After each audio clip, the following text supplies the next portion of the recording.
This episode is brought to you by Body. Yada yada, yada yada yada. Now ladies, I know it seems like I shit on all women, but that's definitely not the case. It's simply that self-respecting women is kind of boring to talk about unless you're talking to a self-respecting woman. Other than that, the comedy is in the women that don't know how to carry themselves in public. But nonetheless, I do have to give recognition where recognition is due. I've said it before and I'll say it again. The women are killing these niggas right now. They are women in every aspect of comparison. And I think I figured out why. The 2020 quarantine. This has been the time for women to escape the fuckboy energies and the toxic nigga environments, and that's why they've been excelling.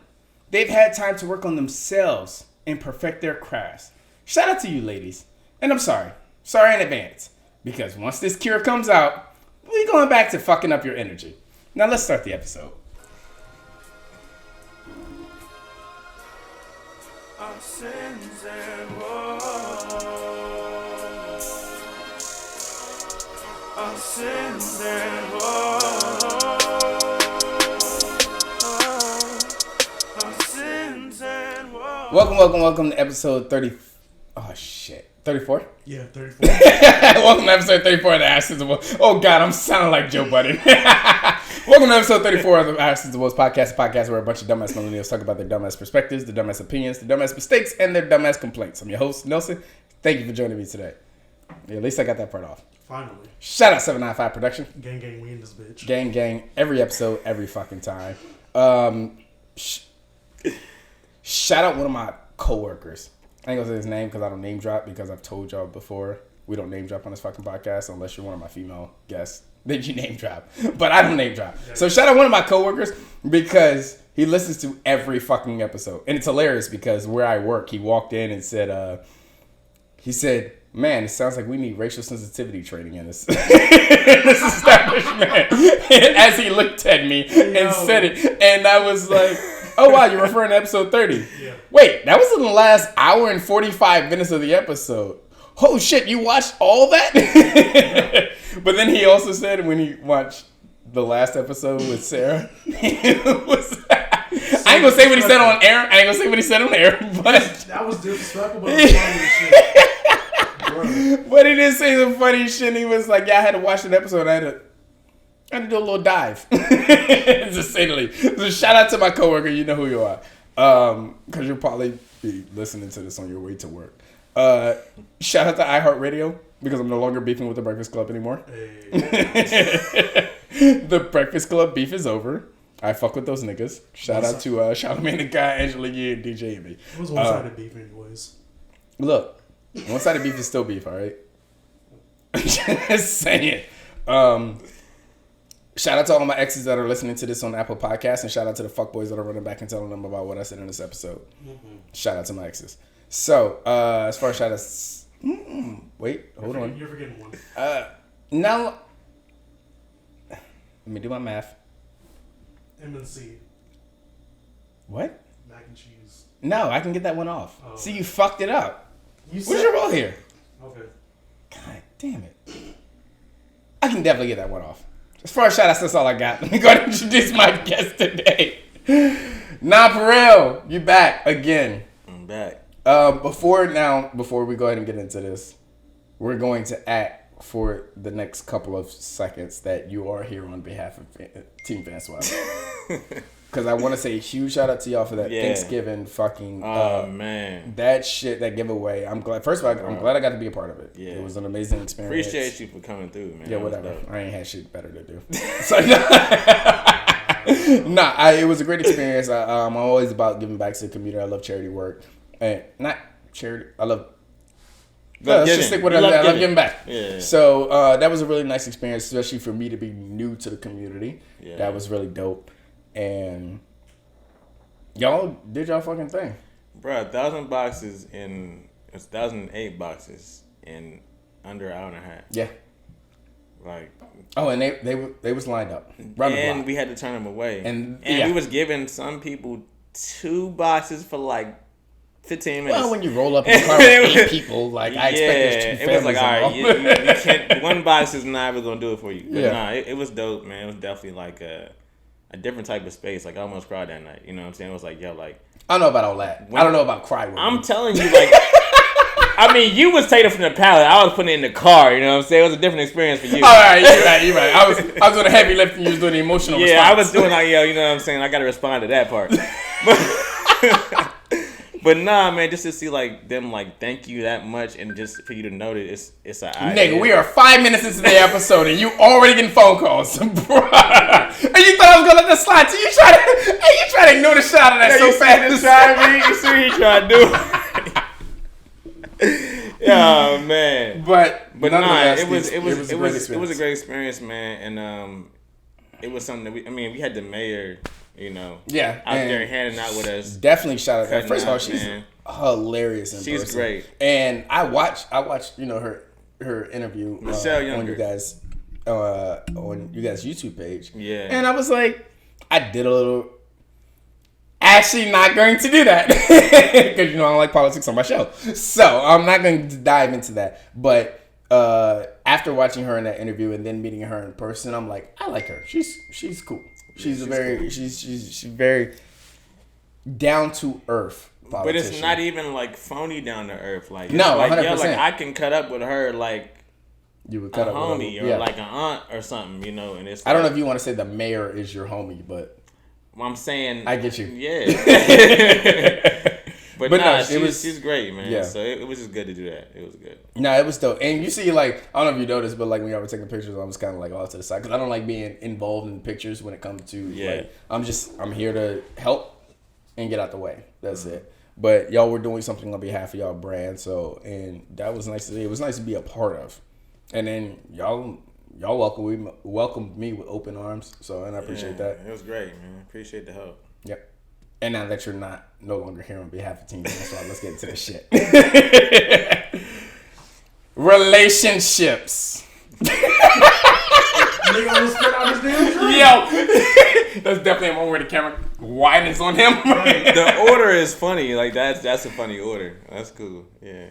Relationships. Nice try, nigga. We not diving out of this. What's up, man? You brought up relationships due to some new projects you got coming out in the wind. Yeah. Upcoming soon.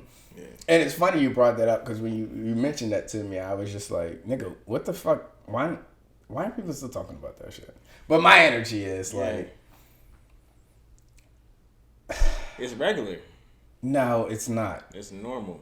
No, it's not. What is life without relationships? No, I'm gonna tell you why. My basis is love has caused me to do some things that I would assume is outside of my character. I'm not proud of them. Facts. Okay. So now my whole ideology is just don't fall in love, nigga, and you good. Oh, so you trying to secure yourself in your insecurity. Wait, what? That's what you trying to do. No, you said a word that I didn't understand.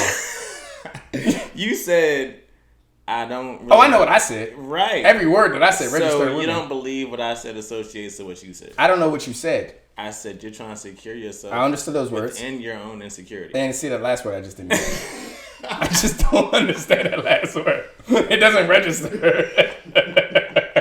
It doesn't register for me. Oh, man. Nah, what was that word? So all right, so what's the difference between the insecurity word? What's that? I don't. Every time you say it, I hear.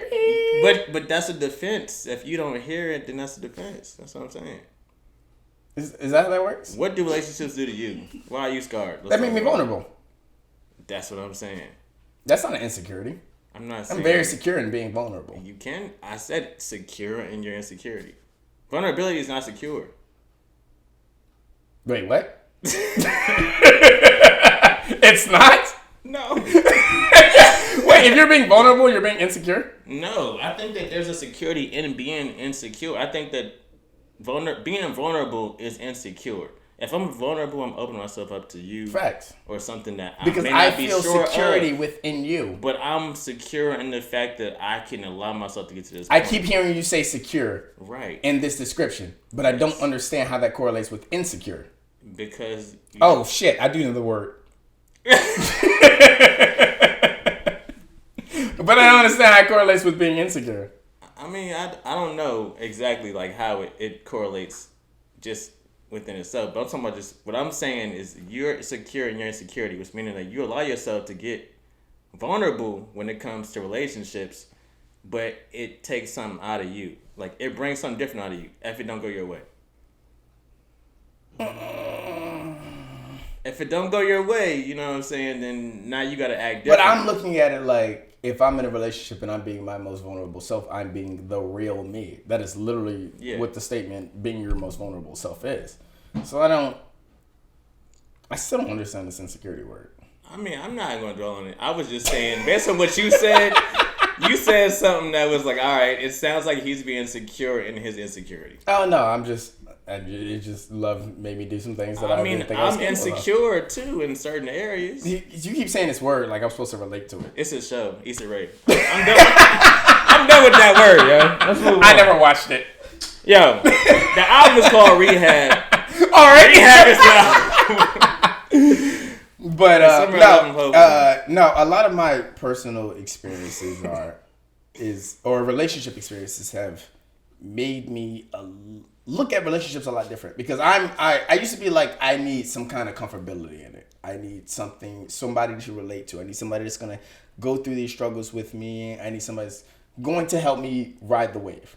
And now I'm looking at like, no, I'm on my own. Oh God, I sound like every empowered woman ever. The fake feminist? Fake feminist. But nah, literally as soon as I started singing, I was like, oh shit, I sound like them. But you a feminist now? That's what you are? I've always been a feminist. I'm just not a fake feminist.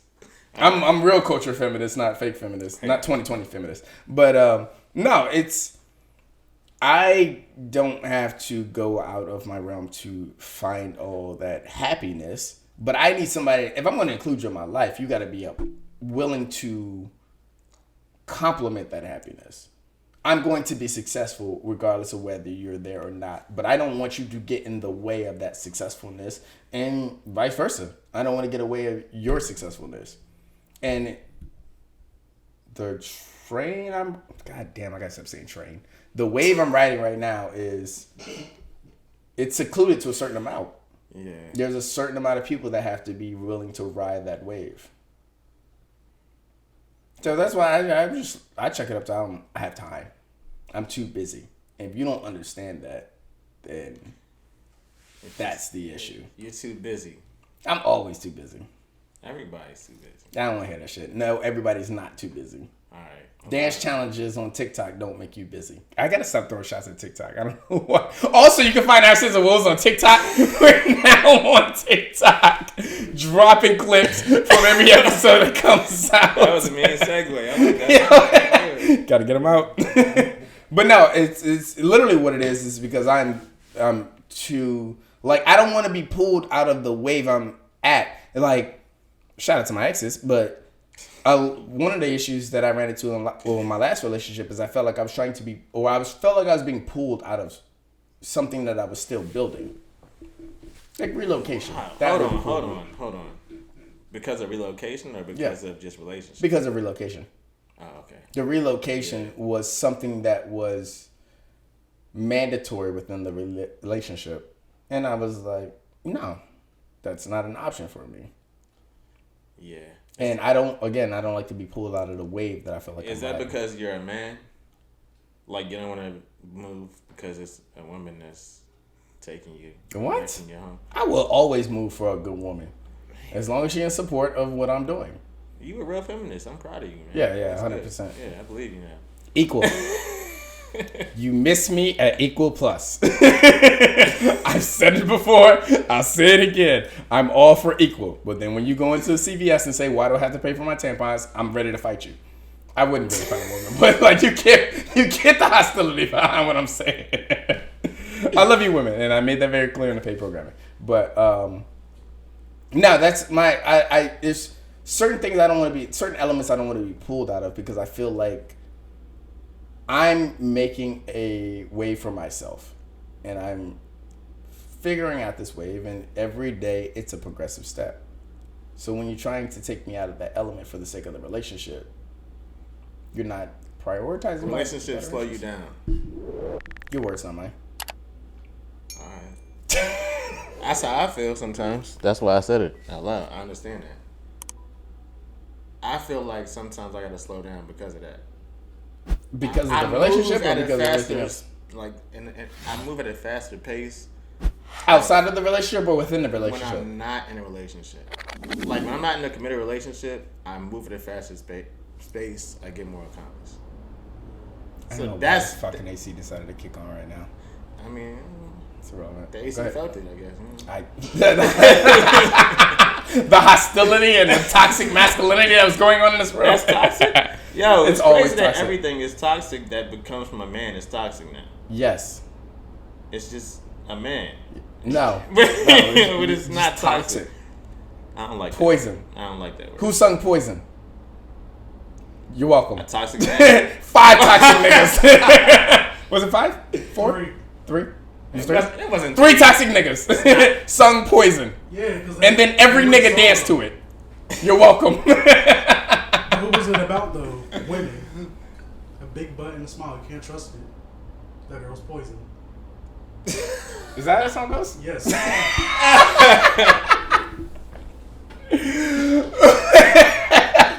I don't remember that. I just remember niggas celebrating man. the word poison. That's what it was. It was niggas celebrating the word poison.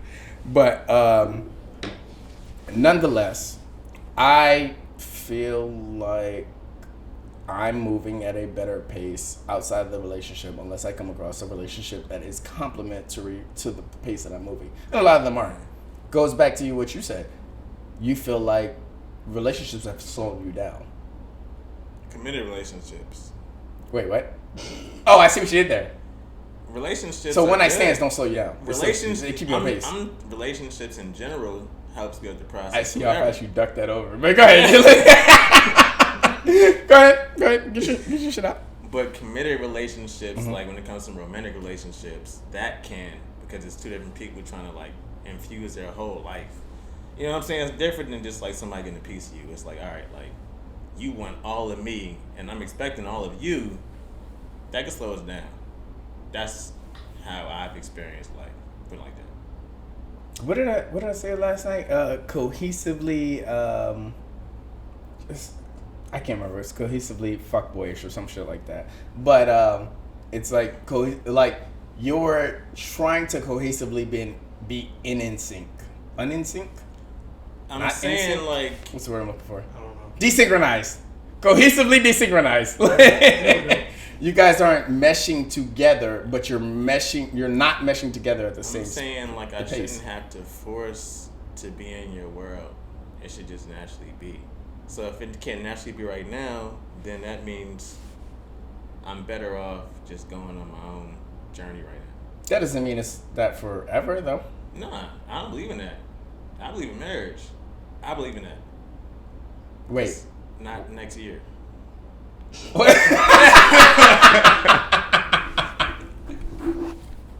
Well played.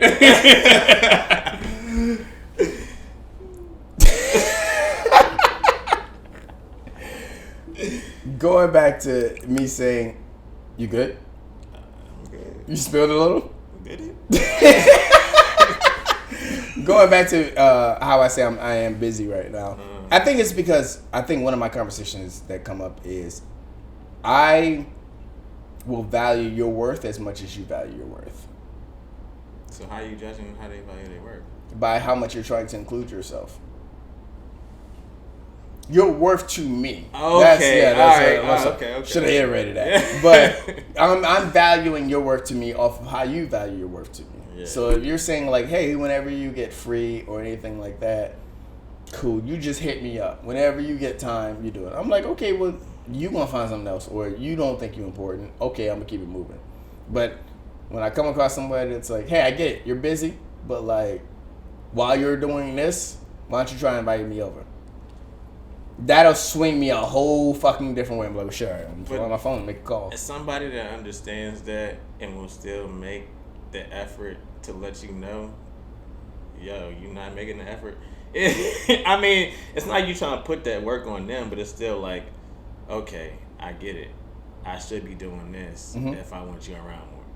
It's different, you know what I'm saying? It's a different. As far as I'm concerned, it's based around your core values. Like, how important is it for you to be a part of somebody else's life that you care about, in a sense?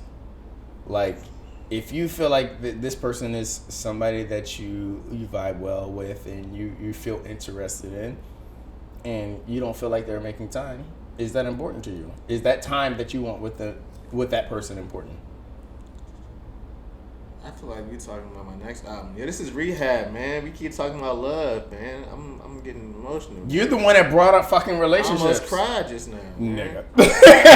I didn't almost cry. Nah, I mean, I just feel like relationships are good for you and your growth forever. It doesn't mean that every relationship is for. Oh, so every one night stand is beneficial to my growth. That's what I got out of that. All right, so you're talking about like those. You said relationships. So physical relationships with the opposite sex or whatever people like. Oh, we specify. When you say relationships, I mean interactions with the opposite sex. You're talking about romantic relationships. Define romantic relationship. If I throw roses on the bed and still fuck you for one night only, isn't that a romantic relationship? Wow. It is, because it's about sex at some point. Okay, so romantic relationship. All right, so we're talking about relationships that could potentially. But if you're my wife, it's a romantic relationship too, right? Yeah. So what's the difference between a one night stand and a wife? Commitment. I mean, he's not wrong. He's not wrong. That was an easy. Yeah. A one night stand. We're talking relationships. Right. I put it in the box. How often do people do one night stands now? Is that even? Wait, is that a COVID question or is that like a 2020 question? We don't know. Whatever COVID leads to, it could be forever right now. If you ask me based off 2019, wait, we're talking my personal experience. You want to talk about it? Yeah, you want to talk about it. Our sins and woes. No, I would say a one night stand would happen more for me than a committed relationship. But I will also say that an extended one night stand would happen more than a one-time one night stand. And by that I mean a long-term fuck buddy is more common. So it's not a one night stand. But it's not a committed relationship. It's because I might fuck your friend. It's an understanding. What? It's an understanding then. It's not a one night relationship. And like one night stand is, to me, is a one night stand is a one night stand. Y'all don't understand each other? Extended one night stand? I don't know what that is. It's not one night no more. It's a 2 night stand. But it's gonna be more than or 2. It might be like a 24-hour night stand. You know, one night stand you usually fucking for 6 hours. An extended one night stand would be 24 hours. But you made her breakfast, you made her lunch, but you were still fucking her in between meals. I mean, if that's what you I wouldn't go in that deep. You asked what an extended one night stand was. It's either it's one night or it's a relationship that you gotta cater to in a certain way. So if it's not just a one night stand, it's a relationship, even if it's not really a committed relationship. It's a form of relationship. That's that bull. A one night stand is a form of relationship. It just lasts for one night. That's not a relationship. That's relations.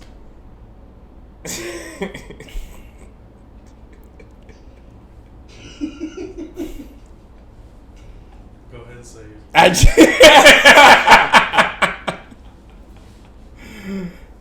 I ain't had relations with a lot of you bitches, all right? Just throw that out there, all right? Don't get happy. But no.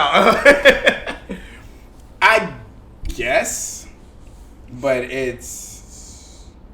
I couldn't call that either or. Like, I would say a long-term one-night stand or like a consistent long-term fuck buddy would be more of a relation. When you say relationship to me, that is the commitment. That is a commitment process. That's how you. I don't define a relationship as. It's different types of relationships that you have. So what would you textbook define the difference between a relationship and a relationship, or a relation and a relationship? A relation is just like you probably went there physically. You can have a relationship with somebody you never have sex with.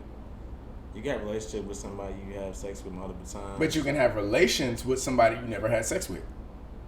What? No. Yes. You can't. You don't have a relation with your... Would you call... If you have a female best friend, would that be a relation or a relationship?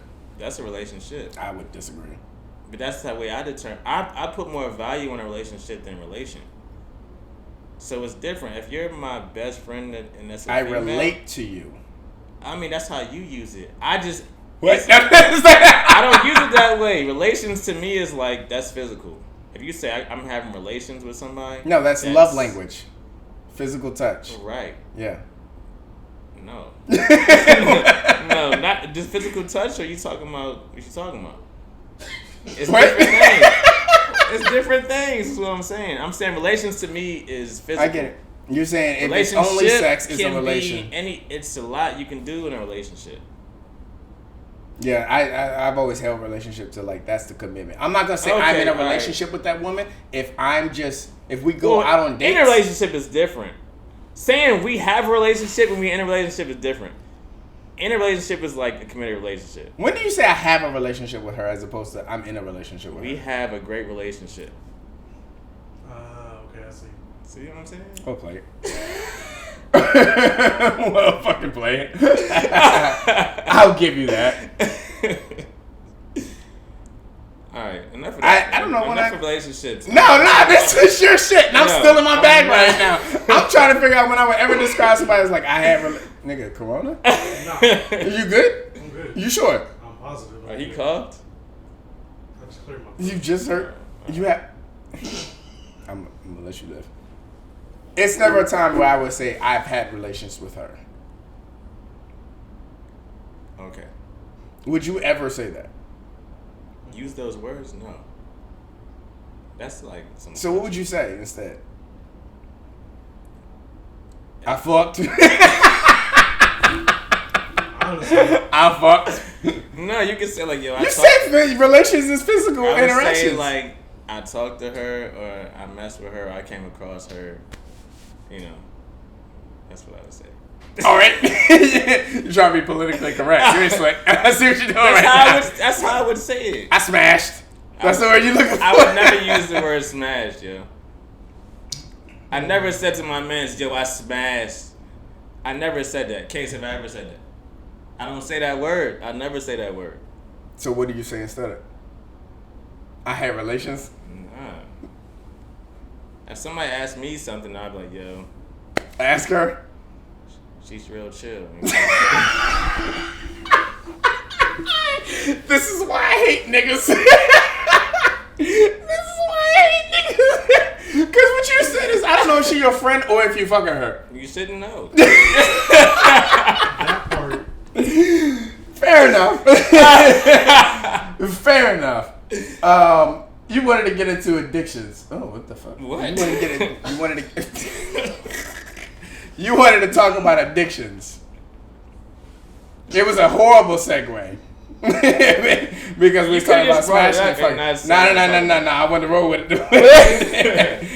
Yeah. Addictedly smash. Or addictions in life. Oh, man. I'm over here crying laughing right now. Welcome to the Sins and Woes Podcast. Hey, man. Nah, addictions. I mean, the Rehab album is not up. I've been doing so much visual stuff in my house, and like the Rehab drum beat behind me. I'm pointing to the Sins and Woes. But this is our Sins and Woes podcast. I got you. Yeah, help me out, cause there's the cover art. That's for Rehab. Yeah. Hopefully, my man can hook that up. So yeah. He does all the editing. I do all the editing. It won't get done. It'll be my Sins and Woes again. You know what? Just because you said that, I said some woes. That's what I'm gonna do. Man. But addictions, so it's funny because the whole Rehab album has been like, it's kind of been like over the course of the last year, just like my life and how it unraveled. And so pretty much it was like a real like, I got a DUI, and then from that there became an addiction to alcohol. After the DUI? That's the crazy part. That is the crazy part. Yeah. You would normally think it would work in reverse, but fair enough. Yeah, but if it's just like casual, you just whatever, you know what I'm saying? If you're coming from a happy hour from your job, you don't expect to get DUI that night. That's all I'm saying. You know what I'm saying? So like usually it happens when you don't expect it. that's I guess I know now. I didn't know that before. I was used to doing what I wanted to do. And, Yeah. You know. Normally the sneak attacks sneak up on you when you least expect them. Yeah, so coming from that and just like the whole experiences from that, the consequences from that, life's ups and downs, going through group therapy, all that stuff is kind of what led to like the birth of Rehab. Yeah. Can you slow down the Rehab? We're gonna get there. We can get there. Okay. The thing about addiction is, and I say this from the perspective of somebody that has an addictive personality. It doesn't matter if it's alcohol or any other kind of fucking nature. It could be fucking computer research. If I'm in a phase in which the addiction is there and it's helping me maneuver through my life in a certain way, I'm picking it up. Yeah. And that's why I always ask the question when people bring up addictive personalities or any kind of addiction. The question is it a crutch or a cope? Well, I think the reason why I never did any other thing besides smoke a little weed in college was because of possibly having an addictive personality, which I didn't know if I had one or not. I just knew certain things that I did that I liked, I needed it as a part of my life. Yeah. You know what I'm saying? So I guess that's addictive personality.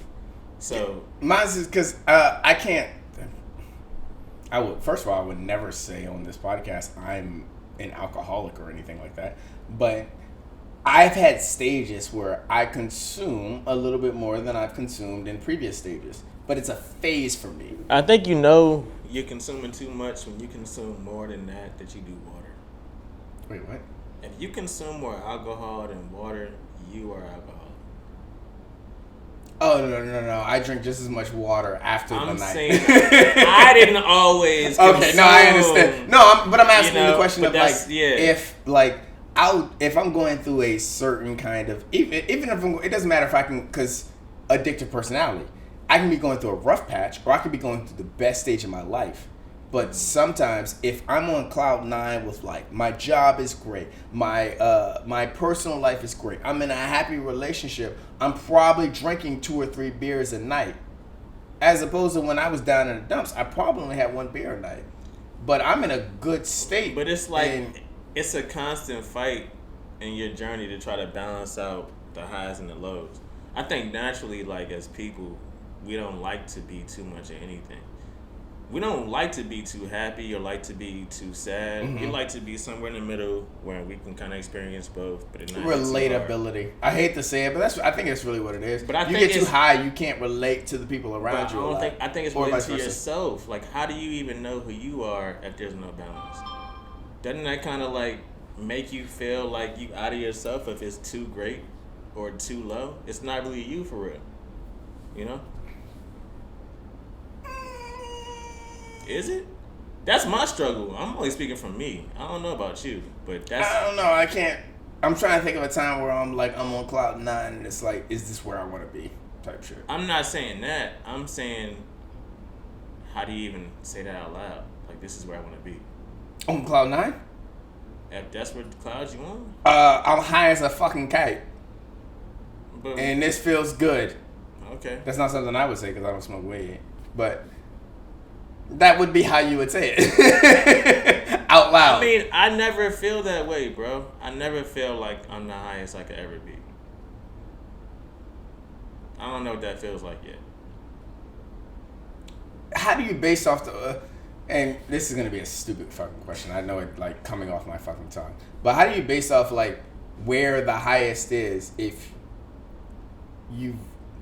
I'm on cloud 9, that's because I know what cloud 8 feels like. So now I'm on a new cloud that I've never been on. And I'm not talking like drug related, I'm talking just in life. Mm-hmm. If the success and the relationship and the personal improvement has put me on cloud 8, and then I get that bonus from work, now I'm on cloud 9. Now I understand what it feels like to be on. I feel like when I was on Cloud 8, that was the highest I had ever been. Cloud 8 was Cloud 9 before Cloud 9 was Cloud 9. I mean, I feel like if you experience all that at one time, then that's probably Cloud 9. For me, it's always 2 out of 3, 3 out of 4, 1 out of 3. It's never like I'm experiencing all at one time. So I don't know what that feels like. So I haven't got there yet. You know? One day, hopefully, that'd be nice. No, I never singled it out, like, because I always base it off of personal experience. Yeah. I always base it off of, like, okay, when I'm going through, I subjugate it very well. I don't put it all in a hole. I'm like, okay, my career is on Cloud 9, and I'm only looking at my career. I'm only focused on my career. Then that's on Cloud 9, as opposed to like, okay, I'm only focused on my craft. I'm only focused on what my craft is doing. Now I'm on Cloud 9 that way. So that's how I've always looked at it. So when you say like you put it in a box and you put it all in a hole, and then some things are 6 and 7, and like some things are 8 and 9. Part. Yeah, I'm talking about Cloud 9 to me is like euphoria. It's like everything around the board. It's like, is everything is great. Like, I'm in this space for a second before something happens. I'm saying to be at a point like that for a sustainability or like a long period of time, never experienced it. So I don't know what that's like. You need to get on Cloud 9, my nigga. I'm trying to get there. Taking that addictive personality and rolling into rehabilitation. What is rehabilitation to you? I mean, it's just building yourself back up. You kind of got to strip yourself down and then put the clothes back on. That's rehabilitation. You good?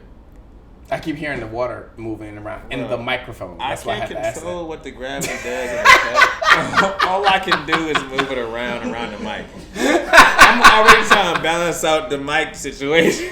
The mic is on a stand. What do you mean trying to balance it out? I mean, it's nobody's used to talking with a mic. Anyway. Welcome to the Sins and Woes Podcast.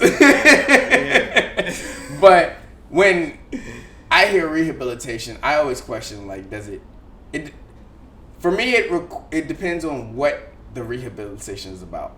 Do you need, is it self-involved, or do you need other people? I've experienced it through dealing with myself and also group therapy. That's how I was able to rehabilitate. And even noticing the difference between group therapy and being out of it, there's a support system in the group therapy that's a lot different. I'll ask you this. Is the group therapy and the self-seeking two different subjects?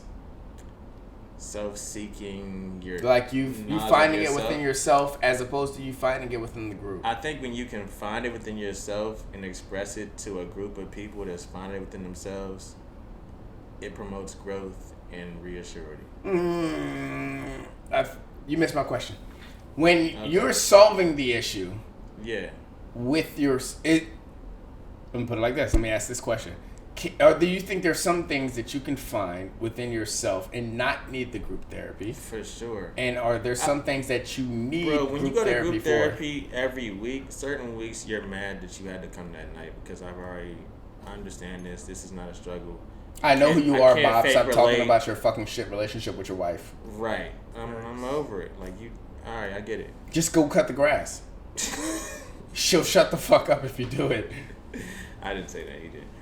But yeah. But that's... You don't know how to respect women.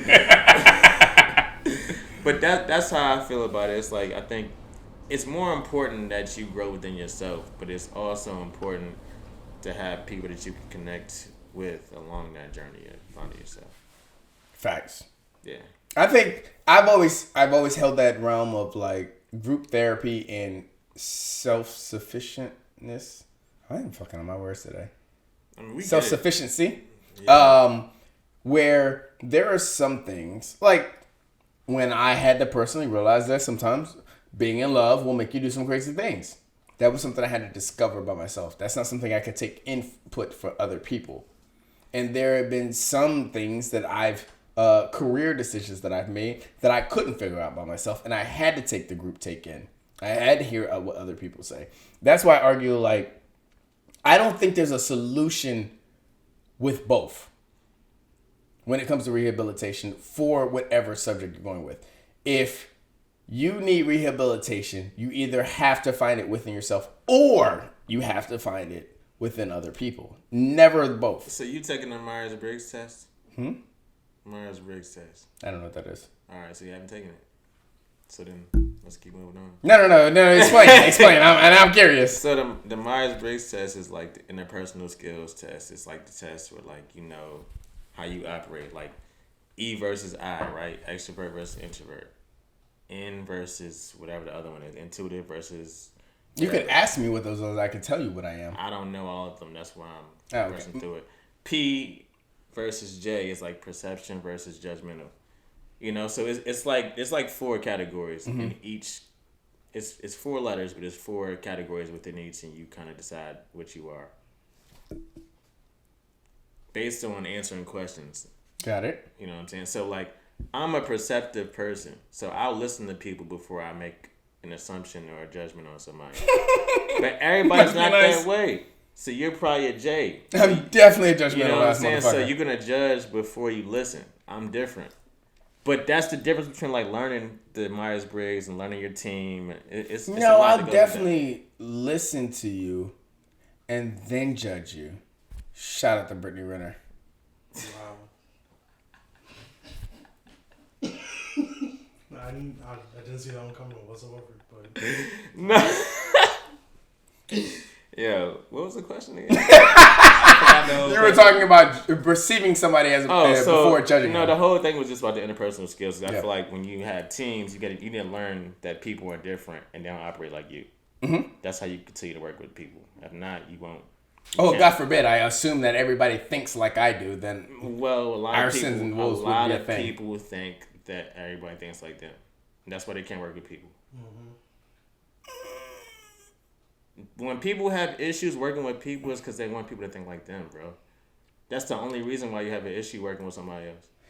I get that in a workplace, but to assume that people should think like you is wrong in itself. Like, people come from different ideologies and different ethnic backgrounds and everything. Like, there's so much to be included in that. I would never assume that somebody would, so you're be a type of person that I'm going to be. But like, you're judgmental too. A respectful father. Shout out to my nicest biological father. all right. But I would never assume that somebody's going to carry themselves in the same fashion that I would carry myself. A lot of people do.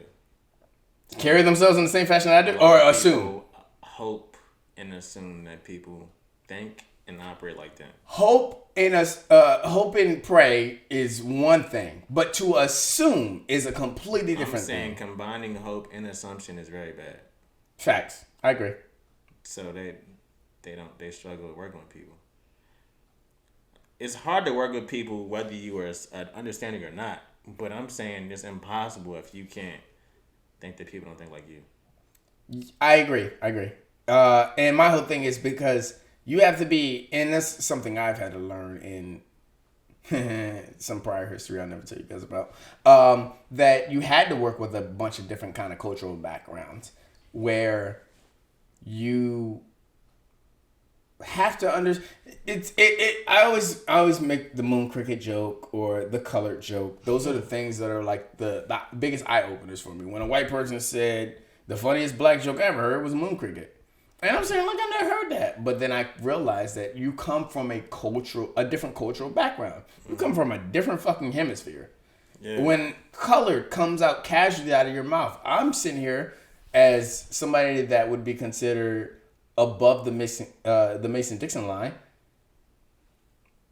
Colored's not a word we use, but then color would be more what's the word? Consistent and fashionable in your realm. So then I understand, okay, people just come from different backgrounds. And that's because I've interacted with different people. Yeah. If you're the type of person that interacts with a whole bunch of different fucking people and you still can't grasp that there are differences in ideologies and ethnic backgrounds and social responsibilities, we got a bigger problem here. Right. You're right. So. You're right. Going off. It was such a gap. That's all you had was it, right? I didn't really have nothing to say. You got it. Going off that rehabilitation, I think there are certain situations that you get involved in and you have to figure out is certain subjects in rehabilitation, regardless of, depending on what your rehabilitation is, certain situations are better with other people because they are relatable to those people. And some with other people are better because they aren't relatable to those people. And vice versa. Some interpersonal issues are better to yourself because you can't relate. And some interpersonal issues are better because you can relate. So you're looking at it from an ideology where I need to handle that myself. Because if you talk to what's a dumbass situation that every dumb nigga and his friend finds himself in? Baby mama drama. Let's go with it. So a lot of situations. Let's take baby mama drama for a ride here. If sometimes a baby mama drama will be something that you have to go amongst a group of people to talk about. And sometimes you've seen how your friends handle their baby mama drama and you like, why the fuck would I want to talk to you niggas about that shit? I think it's best that I figure that out myself. That's why it always goes back to that question, like, which one is better? And then I have to subjugate it to, well, it depends on the subject. And then I have to subjugate it even more and say, well, it depends on you. Yeah. Sometimes coping with, sometimes rehabilitation is better by yourself and sometimes better with other people. But I think each person should be able to determine whether it's better or which subjects are better. Because it's not across the board. It's not all subjects are better by myself. All subjects are better with people. Either way, you still gotta have that time with yourself. Facts. That's the most to important determine thing. Because if not, you'll never know who you are. So you can't really like help nobody else, or you can't really grow with other people because you don't really have your own identity. You gotta have that. So. Fair. That's what I get from it. When you talk about the interpersonal relationships and like different types of relationships, I feel like when you don't or you can't relate to somebody, it's an interest that's sparked and it's like it does something to like the thrill part of your brain because you get to experience something different. But if after a while you still can't relate to this person, that's not attractive no more. You know? Wait. After a while, you can't relate to that person. So I'm saying if you like see somebody or meet somebody that's nothing like you, it's inspiring. It's attractive at first. Mm-hmm. But when that doesn't change at all, when you bring them in closer and then you're trying to bring them closer, but they're still so different. Agreed. So you. 100%, I'll agree with that. That's when it gets to. Those will be the motherfuckers you shove aside. It's seasonal. Like Good Spice, got it. Yeah. So, and here's my thing, and going off of the rehabilitation, because I think a big thing is, and this kind of pulls away from rehabilitation, because when people hear like rehab, they think group talks or like pyramid steps and everything like that. All that kind of stuff. And I like to just bring it down to something simple like stress coping. Coping with stress. Stress and anxiety is everything that affects your mentally. Facts. Or your mental psyche negatively. Facts. Yeah. And I think the thing about stress coping is I don't want to say nobody knows how to do it properly, but it's one of those things where it's like every time you get hit with it, it's the first time you've been hit with it. If you get hit with a stress on this kind of issue, like work, school, relationships, any kind of stress, it's always a new thing. And I think that's something I don't think that's something you can really reach out to other people about. Yeah. I would think that you handling your personal stress is not something you should reach out about. Rehabilitation is one thing, but stress is more interpersonal because I think rehabilitation is based off addiction. Help you build up your character. If you can deal with your personal stress, it builds character and builds understanding with other people. Agreed. So, Now, what if you're some dumbass nigga like myself, where like maybe you deal with stress better when you're in public environments? Yeah, I don't know. I've unraveled in some public, but I feel like I hold it together a lot of times when I'm stressed out. Like if it's like a stressful environment, I can be a piece to your team that definitely can help ease their stress. Sometimes stressful environments aren't always or not other. Like I would say, I will deal with stress by going out and interacting with other people, because I will deal with stress more, or I stress more when I'm by myself, when I'm doing personal shit. And then it's like, now, granted, anxiety, depression, shit like that. Yeah. Strong advocate for anxiety and depression. There's nothing wrong with seeking help. Said it before, I said it again. But anxiety will kick my dick in backwards if I'm sitting in the privacy of my own home for too long. Mm-hmm. So then I have to go out. I have to call people. I have to interact. That's my solution to it. But I also realize that if I take all my stress and I go out and interact with one person, that one person will never be the solution. It always, for me, it has to be a group session. I mean, I guess if you're looking for something to answer your solution, then you want a group, because one person won't probably do it. Monogamy. So you talking about that type of relationship now? No, I'm just talking like, I think that would be a solution. I would deal with less stress if I had 7 wives. That's not monogamy, though. Is that not monogamy? No. Polygamy. Polygamy. Polygamy? We all know I'm bad at this. Polygamy. Polygamy. Yeah. That's different. Porygon. It's a Pokemon, right? Shut up. When you marry multiple women. That's my stress solution. So are you Muslim? No. Are you from Africa? Anywhere over there? Define from Africa. Like full nigga. Told y'all before, I say it again. Full nigga over here. Are you born there? Like, are you? Oh, like born in Africa? No. So you don't really have those ties to think that way. Wait, what? To think that way, to think that like you can just marry 7 wives. I need to have ties for that. Are they born out of a certain area? If you're American, it's too expensive to even think that way. Is what I'm saying, bro. Like, there's no way that you can be American and afford to What's expensive about 7 prenups? Wow. All right, well. This is your podcast.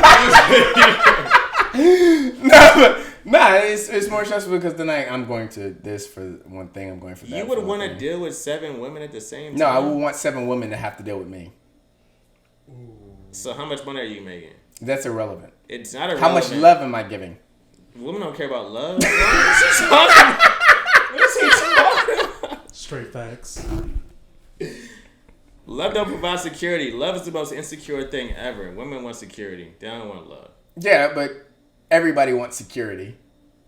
You have to define what security is. A man's security isn't based off of a woman's paycheck. Tell me you would date a rich woman if she gave you nothing else but money. I wouldn't personally. Because a man's security is not in money.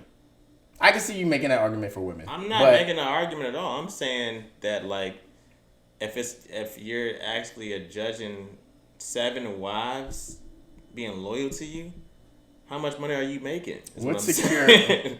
That's irrelevant. It's not irrelevant. It's bro. 100% irrelevant. It's not to the women. Ask a woman. How much money if you got 6 different people that you're dealing with and I'm not financially secure, I'm not dealing with you, bro. Okay, what if I share the 7 wives with my brother and he's rich? So who am I loyal to at that point? It's not gonna be you, nigga. Are they ever loyal?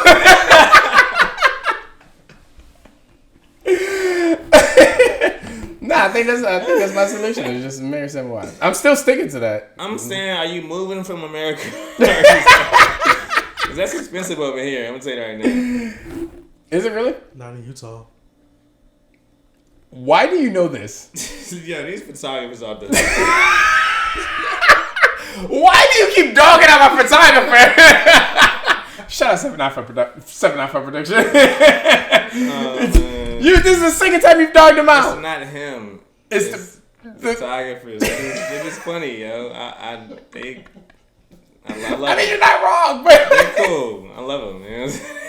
I accept it. They're just funny, yo. I only say dumb shit like that because I think that dumb shit like marrying 7 wives might be an ideology to coping with stress. How many wives, seriously? Oh my God, you're on this. I just want to hear this answer. And How many wives have I had? How many could you have at one time? At one time. Wives, bro. No, I heard what you said. I'm thinking at one time. 1. 3. Guaranteed. You got 3 girlfriends. You The can't girlfriend, have 3 wives. the sister, and the best friend. All right. This is not. That's a callback. This is not realistic at all. That is 100% realistic these days. No way. You're what? All right. Well, you weren't that stressed. What's the next topic? What stress? What's the next topic? They're friends and relatives. They gonna love each other regardless. And who the relatives Or not. Because they're gonna change their best friends like they changed their jobs. But I couldn't. I couldn't do more than 3. But I could definitely do 3. You couldn't do more than 2. There's no way you can. You testing my willpower right now? Bro, you cannot do more than 2. Wives, bro. Wives. Are we? All right. Are you a king in Africa or are you ain't an gotta be American citizen? Can you provide for your kids? Can you make all your wives happy? Can you keep them secure at home? Keeping them secure and me providing for them kids. Why you got to be my wife for that? Yeah, you can have 3 baby mamas or you can have 3 wives. I'm saying a wife is a different time. Isn't it more beneficial if you have 3 baby mamas? Isn't it more beneficial to make them all your wife? Put them all under one roof. Now you're saving money. Oh, no. It's End not. goals. It's not. What? Why not? I don't have no peace of mind with 3 women in the same house. No, what are you talking about? Your mother got 2 kids, like 2 daughters. What do you mean? It can happen. I would say if I'm financially secure and these are my choices, I'm choosing to not live with you and make sure that y'all are good because it's an extra type of responsibility. If I gotta see you every day, Okay, what if we got 4 bedrooms? I don't want to wake up to 3 people. Like that's just a lot of people got for 4 me. bedrooms. Bro, You ain't gotta wake up to nobody but yourself. How many kitchens we got? 3. Breakfast, lunch, and dinner.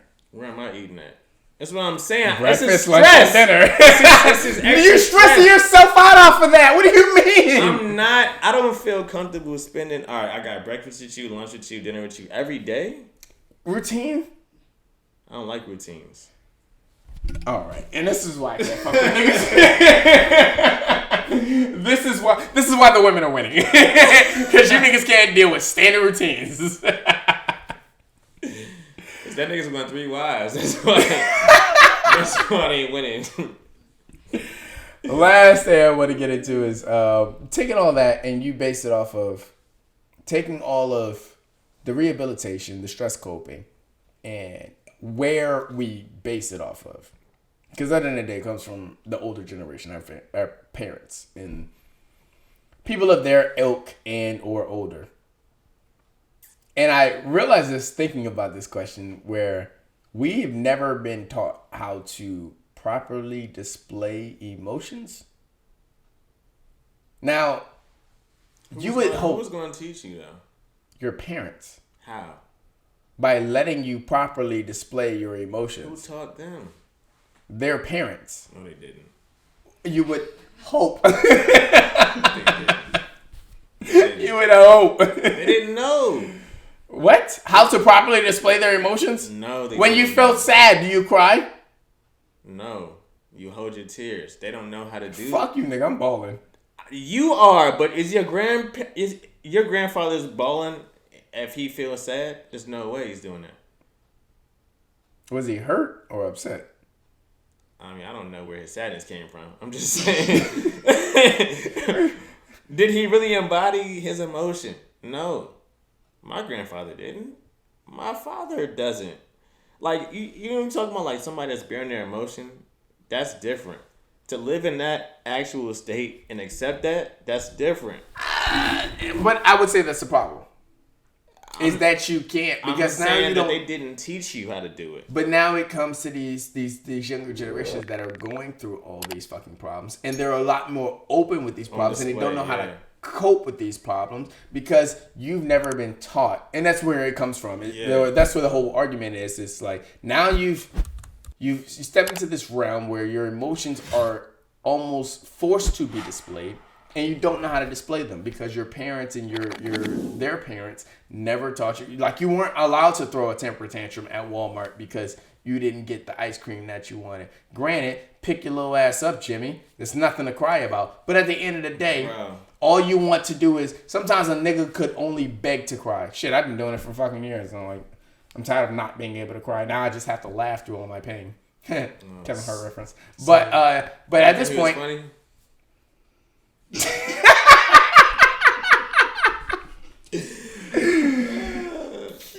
No, I'm not touching that one.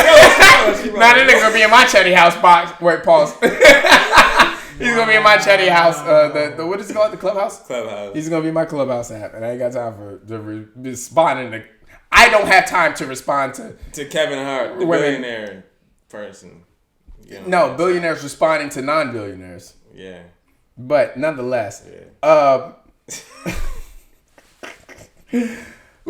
we don't know how to cope with our emotions. We've never been taught to throw temper tantrums. We were told it was bad. And at this point in day and age, like, all a motherfucker want to do is be able to find somebody to cry in front of. Real shit. Wow. That doesn't require, like, forced laughter. You being really insecure in this podcast. Am I really being insecure? Or secure? Our sins and woes. It's probably secure. Our sins and woes. You're comfortable. Our mistakes and our complaints. You try to take a shot at me, and guess what, nigga? I already named a podcast after it. Fuck you. I already won. I'm allowed to be a bitch and an ass. Told y'all on day one. Our mistakes and our complaints. Man.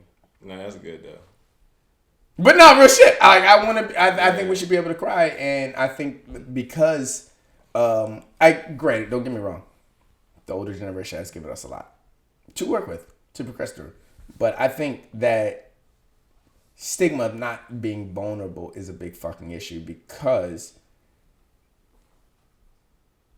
now we don't know how to handle it. Now we don't know how to handle emotions because that's why we blow out of proportion the things that we blow out of proportion now. I think we should learn how to handle it. Even though we want to talk, you know what I'm saying, we still should learn how to handle it. So fuck our parents. I'm saying take what they gave you and look at the internet and...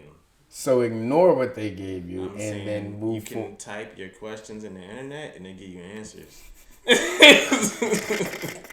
You skated the shit around.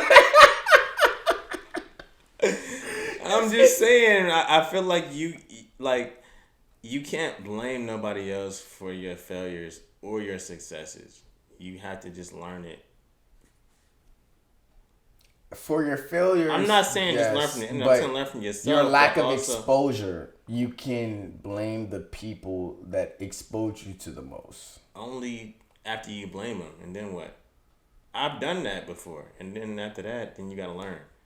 It doesn't. Yes, you're right. You're right. You have to initially, but you still have to initially blame them. I'm not saying that you don't target where it comes from. I think that's important to know how to grow. If you know where it comes from, like I learned so much stuff that I didn't get from my parents when I was a kid or with the surrounding environments. But once you identify that, okay, that was great. This is why I'm here. But now I can probably Google some stuff and figure it out. Or just like take some time to myself and think. Maybe read the Bible or whatever you read. You know what I'm saying? But I think that as long as you're not in their house, because it completely contradicts what they've taught you your whole life. In whose house? In your parents' house. Yeah. I'm not saying I have these kind of parents. I'm speaking vicariously for other people. I'm saying they went a certain place to get me to having a certain level of understanding. I don't believe everything that my parents believe, but I do respect and understand and appreciate what I believe from what came from them. So you do admit that they're wrong for not teaching you how to cry? No. I don't know if I could have survived being that type of person. A crier? I'm an only child, bro. All the more reason why you should cry. All the more reason why. Because if you're not an only child and you have siblings, you could just make them cry in your place. Or you could actually sit down and talk to them and identify with your feelings. If you're used to not identifying all the way with how you feel about everything, then you don't think that way. I don't think that siblings are a representation about that because me and my brother are 10 years apart. So, like, we're on two different avenues. But you still have somebody that relates to you a certain way that nobody else can. 10 years apart? Oh, wow. I was about to take a shot that I should not take. I'm just going to...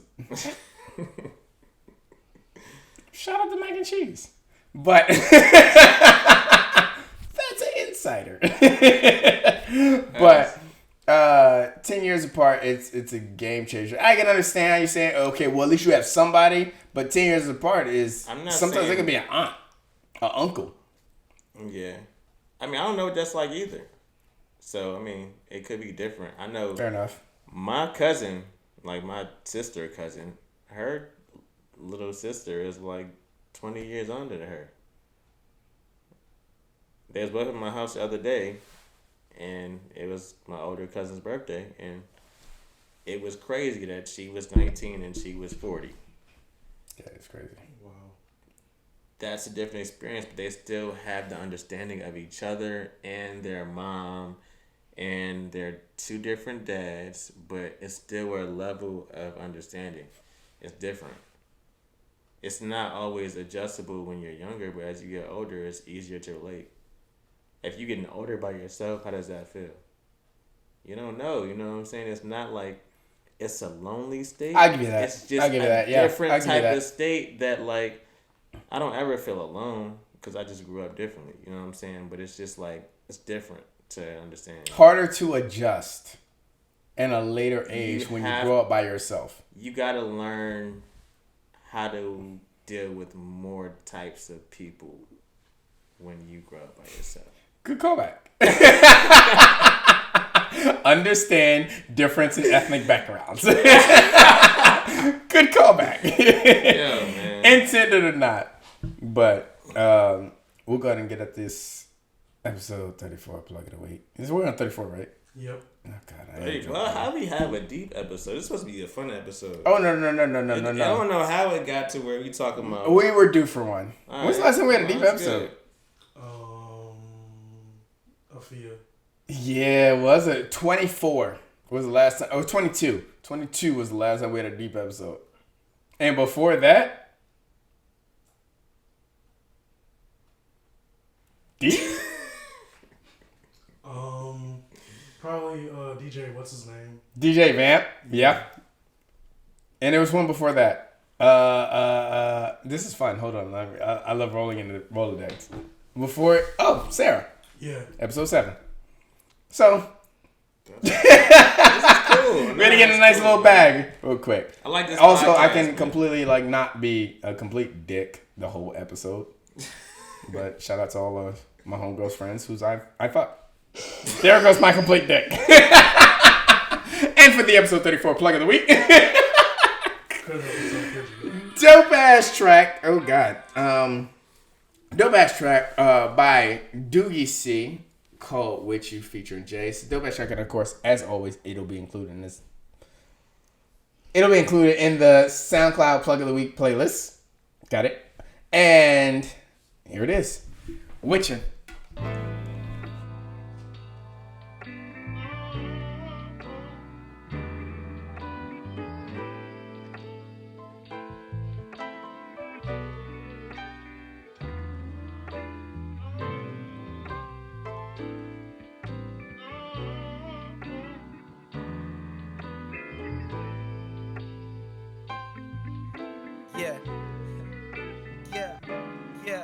I don't wanna smoke, but I can get high with you.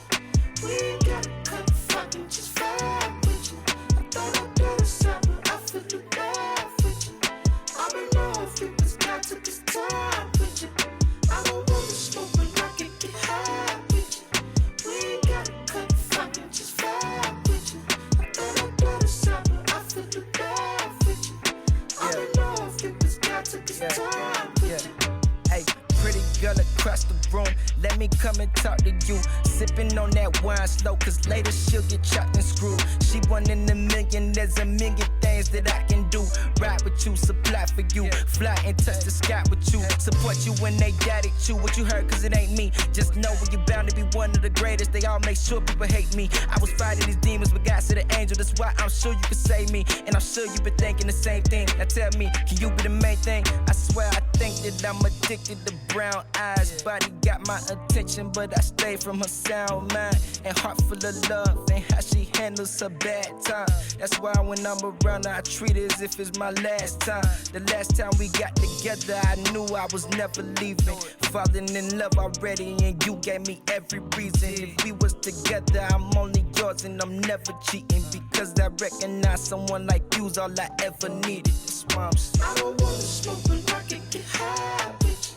We ain't gotta cut, fucking just vibe with you. I thought I got a stop, but I feel you love with you. I'm in love, you cause God took his time with you.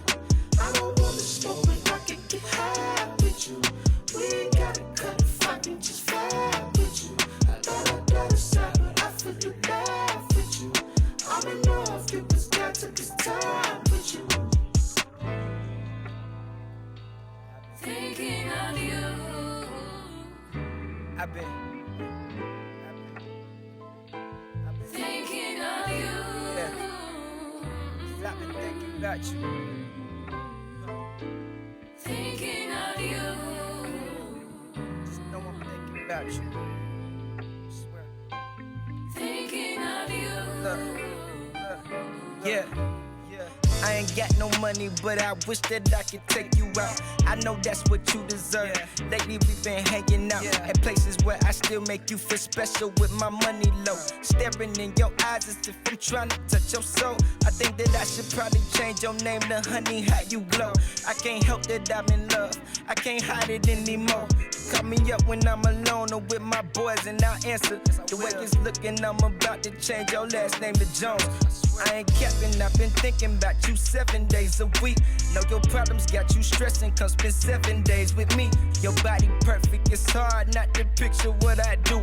And once I see you rock that birthday suit, that night I'm rocking you. And she don't care if I got money or if I'm driving a fast car, if that's gold around my neck, or if I'm becoming a rap star. She don't care about my past, and I don't care for hers too. She like the only thing I care for is a future with you. Let it ride, nigga.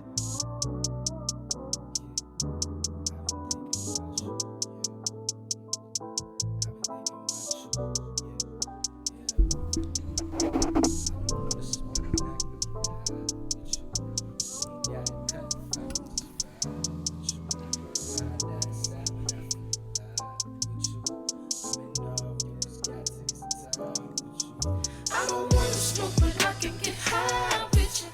We ain't gotta cut, fucking just vibe with you. I thought I died inside, but I feel the love with you. I'm in love, you cause God took his time with you. I don't wanna smoke, but I can get high with you. We ain't gotta cut, fucking just vibe with you. I thought I died inside, but I feel the love with you. I'm in love, you cause God took his time with you.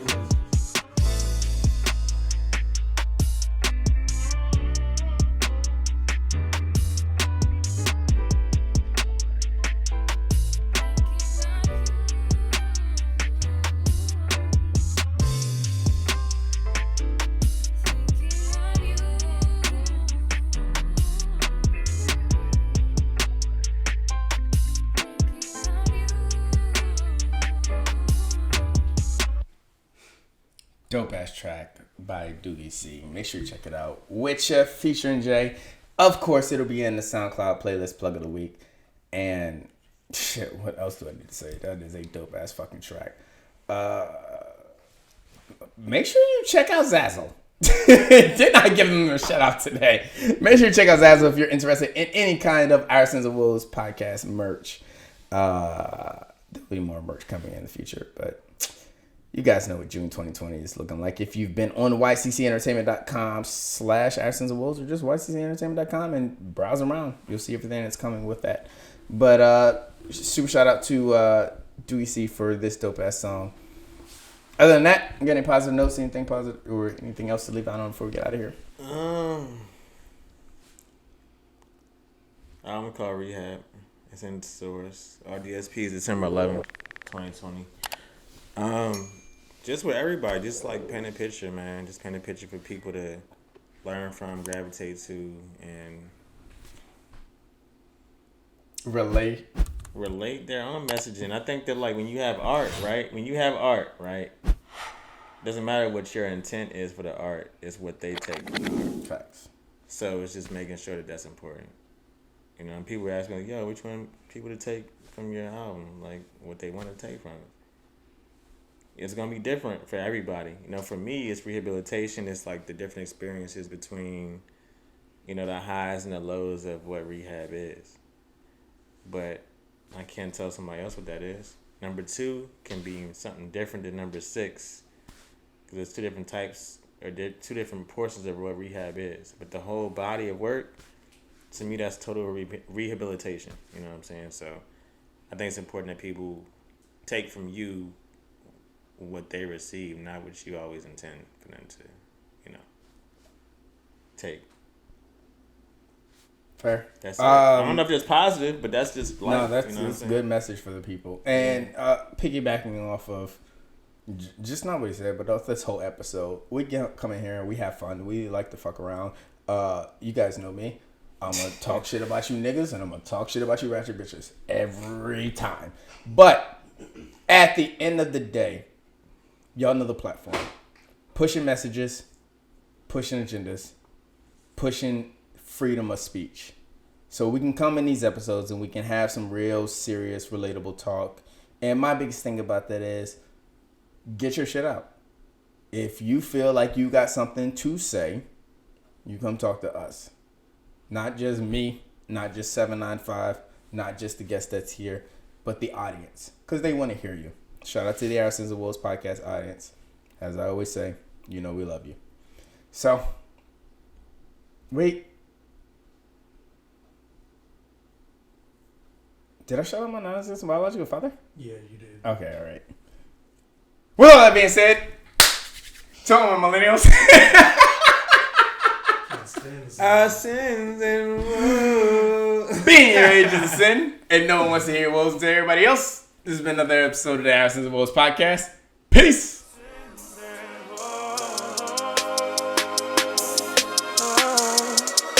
Sins and Woes.